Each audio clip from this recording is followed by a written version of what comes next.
Assalamualaikum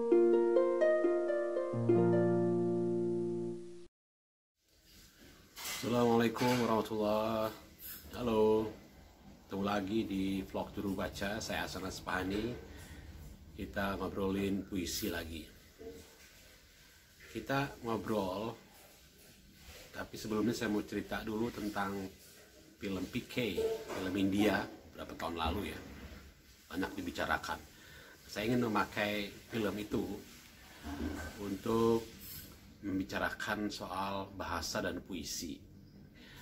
Film itu di akhir cerita, sebelum si tokoh PK itu kembali ke planetnya, dijemput oleh pesawat dari negaranya, dari planetnya. Ada narasi begini, bahwa dari manusia di bumi, dia belajar tentang bagaimana berbohong. Dia mengajarkan kepada manusia di bumi tentang mencintai. Dan berbohong itu menarik gitu, bahwa ternyata penting menurut si tokoh makhluk asing itu. Jadi sosoknya itu kayak manusia gitu, persis manusia, cuman bedanya adalah di planetnya itu diceritakan begitu, dia tidak punya bahasa. Nah, manusia di planet itu, si tokoh PK itu gitu, berkomunikasi dengan telepati, dengan perasaan. Jadi nggak bisa bohong.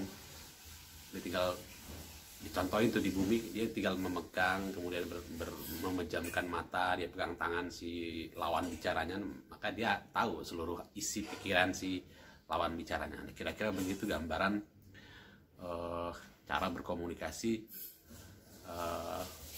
orang di planet tersebut. Di ceritanya begitu ya. Yang nggak bisa bohong dong, apa yang ada di pikiran semuanya akan ketahuan, akan tersampaikan kepada, karena tidak perlu bahasa. Dalam situasi seperti itu tidak perlu bahasa. Nah, ketika misi tokoh cerita itu adalah mempelajari kehidupan, studi banding lah gitu, pelajari kehidupan manusia di bumi, dan dia menemukan bagaimana orang-orang bumi itu berdusta untuk bertahan hidup. Dia ceritanya ketika sampai itu bahkan tidak, orang planet sana tidak berpakaian, dia datang dengan telanjang begitu. Kemudian ketelanjangan tuh bagian dari kejujuran ya, karena tidak bisa berdusta gitu, mungkin begitu yang mau disampaikan gitu kan. Lalu si tokoh ini dicuri alatnya gitu, alat kayak kalung gitu, berkelap-kelip gitu, itu alat untuk memanggil kalau dia mau pulang ke planetnya. Itu dicuri oleh manusia. Kejadian pertama yang dia alami justru alat itu dicuri oleh manusia. Cerita kemudian bergulir sampai akhir tentang bagaimana si tokoh itu menemukan kembali alat itu gitu. Selama pencarian itu dia belajar banyak hal tentang agama-agama yang berbeda dan berkonflik, yang terutama tentang bahasa. Nah, soal berdusta itu kan ada dua hal ya kalau menurut saya, bahwa fungsi bahasa kan dua.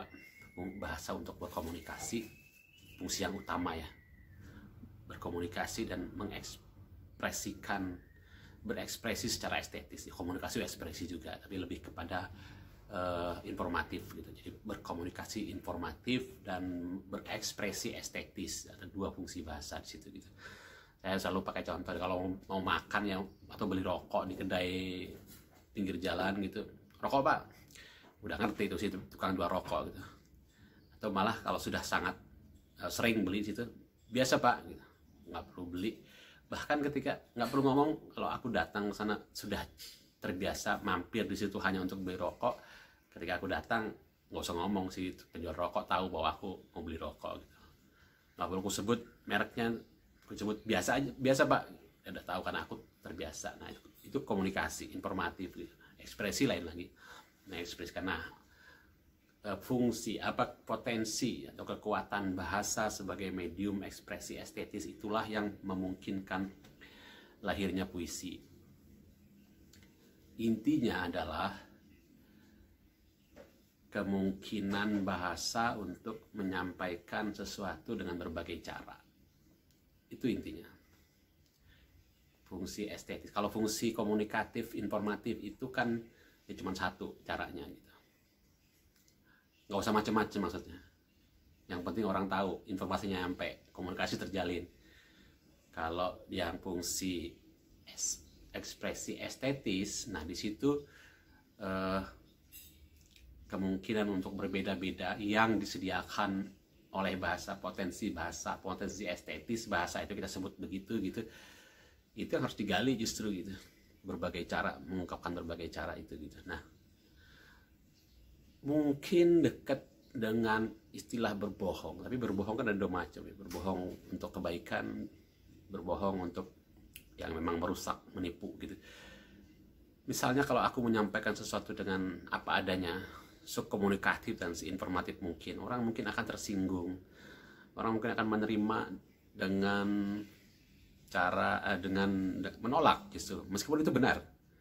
Nah, karena itu fungsi estetis jadi berguna tuh di situ tuh gitu, meskipun itu dalam komunikasi yang informatif gitu. Jadi mengkritik seorang raja misalnya kayak gitu, dalam sejarah manusia kan ada gitu. Jadi nah, puisi itu, sastra itu bisa dipakai tuh untuk menyampaikan informasi komunikatif sebenarnya, tapi karena kalau disampaikan secara apa adanya justru nggak nyampe, maka fungsi estetis itu, ekspresi estetis itu bisa dipakai gitu, puisi. Karena itu sastra lahir, karena itu hikayat lahir misalnya, yang isinya adalah sebenarnya menyampaikan sesuatu, nilai-nilai, kritik, teguran kepada penguasa raja misalnya kayak gitu. Nah, di situ berfungsi.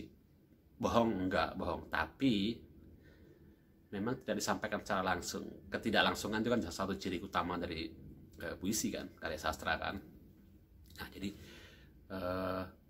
saya karena film itu diakhiri dengan kata-kata bahwa dari manusia di bumi dia belajar tentang berbohong, satunya mencintai gitu nih. Bohong dalam konteks film itu adalah ada buruk ada baik gitu. Berbohong itu istilahnya dalam film itu sangat terkenal, wrong number, salah sambung, salah nomor. Jadi kalau menyampaikan sesuatu tapi dengan cara yang tidak benar, dia bilang salah sambung, nggak nyambung gitu, komunikasi nggak terjalin gitu.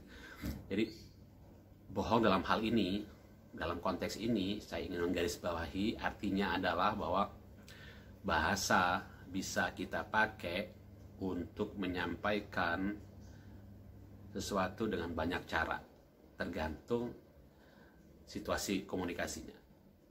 Dalam hal puisi itu memang kita gali, kita manfaatkan, kita maksimalkan potensi kemungkinan mengucapkan dengan berbagai cara itu, sampai pada kemungkinan menciptakan cara menyampaikan yang khas kita.